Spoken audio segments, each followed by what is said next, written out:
What's up, guys? Welcome into the Jen and Jello show here on What is up? GVTV. We've moved it from the podcast room into the The TV studio, and we're gonna shake it up a little bit. You get to see what we look like. Yeah, actually. we'll Yeah. come to you semi-regularly when we feel like our voices need to be Yeah. stamped on the After the Whistle brand. But other than that, we'll just pop up when we Yeah, feel we'll be necessary. here when we want to be here.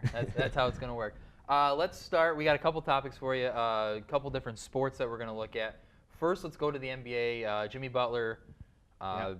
trade rumors are popping up now. He wants to get out of Minnesota.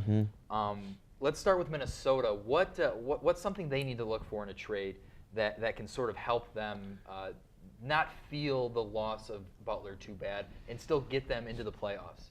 I don't know, honestly. I don't know if they could trade Jimmy Butler and still get to a playoff unless they did something along the lines of, because you can't replace his defense. Yeah. Tibbs is a defensive coach, obviously, Mm-hmm. but that team is atrocious on defense. Like, it's his presence and Taj Gibson. Taj Gibson, and Jeff Teague, all good defenders. Mm-hmm.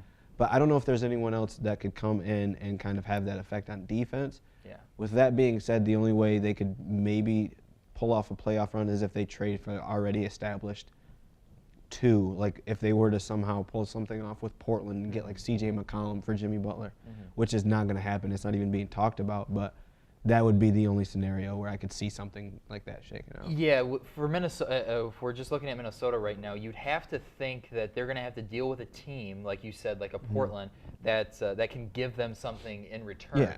And with the listed teams that we've gotten, New York, Brooklyn, and the Clippers, yeah. you don't see anybody that can really help the Timberwolves because they're not going to give up their assets. They're not going to No. give up their great assets they have. They're going to get like a Tobias Harris or like And even in that, I don't know if the Clippers even want to move Tobias. Yeah, I I think don't know. if anything, they'd try to move Danilo Gallinari, and that's not good for anybody. No, it's not. But that it's just it doesn't look good for the Timberwolves. It looks right bad. now. They did Yeah. lock up Karl Anthony Towns on a 5-year supermax, Yeah. which I don't know why he signed. Yeah. Because I thought that was weird, but I mean, I don't know. I think he could have got more if he waited a little, because I think he only got 190, and I think he could get 212 off that rookie Yeah. deal. So I don't know. But either way, the one thing I think Minnesota has to look for in a trade is a first-round pick, because you're not going to Yeah. come away with any pieces that are going to help you right now. You need draft And capital. so you want to build. And so who do you believe to be the front runners to get Jimmy Butler right now? I think the team that makes most sense to me, just in the long-term scheme of what Jimmy Butler wants to do and what would work for New York or the Timberwolves would be to trade Jimmy Butler to New York, to the Knicks, not Brooklyn. I think that the Knicks, they have interesting young pieces. They have players like Kristaps Porzingis, Kevin Knox, Mitchell Robinson, who I know is a center you're pretty high on, and they have Frankie Smokes. Frankie Smokes. That guy's Frankie Smokes. So they could put together an interesting team coached by Dave Fizdale, and they could maybe make some noise in a pretty weak East. But I think that would be more of a long-term move for the Knicks. You get Jimmy Butler there, who has expressed interest in playing with Kyrie Irving, and there's a lot of rumors about Kyrie going to New York.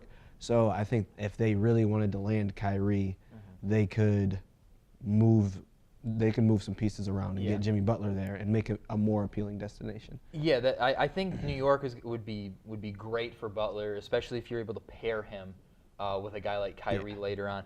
I just don't know if, like I mentioned earlier, if they even have the guys that you'd want to move. Yeah, I don't know. Mainly because you're not moving Knox, you're not moving Kristaps.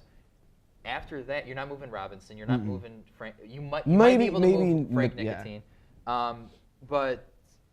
Besides that, I don't know what kind of package you can get together. It'd have to be picks. And the Knicks have came out and said that they don't really feel like trading for somebody that they know they can get in free agency.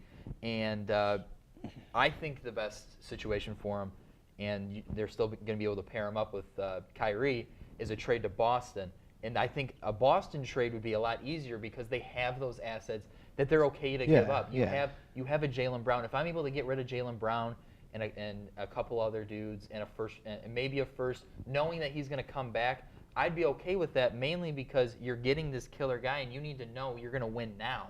with Kyrie. That's if Jimmy Butler like re-signs, right? Yeah, if Butler wants to re-sign in Boston to play with, and I know he wants to play with Kyrie, then that's something I think the Celtics could look into doing. It would be tough for the Celtics. With Ainge doesn't like moving on from assets. No, ever. definitely not. He moved Avery Bradley, and that was a smart move for him. Yeah. And I think that's the only kind of move Danny Ainge wants to make. I think more than likely we're going to see a team pop out of nowhere and get Butler. I think so too, probably. And I'm hoping it's not the Pistons, but you never know. The Pistons might be able to try to move for him. I don't see that happening, but I think it's going to be a team that doesn't really that we're not expecting right now. That's usually what happens. Like most of the talk around Kyrie was about other teams, and then Boston comes in. That happens a lot. Yeah. So we have 23 more days till the season starts. So we'll talk more NBA as it comes. More than likely, we're going to see Butler moved before opening day. We would hope so, yeah. He's not even participating in any media day, nothing in Minnesota. Last thing I want to touch on, last night, Tiger Woods breaks the streak of 5 years without a win. He wins the Tour Championship, loses out on the FedEx Cup. Barely. By a shot. Justin Rose doesn't birdie 18, and Tiger wins the FedEx Cup. I'm a big golf guy. Yeah. It's great for golf to see Tiger Woods play as well as he does. Always.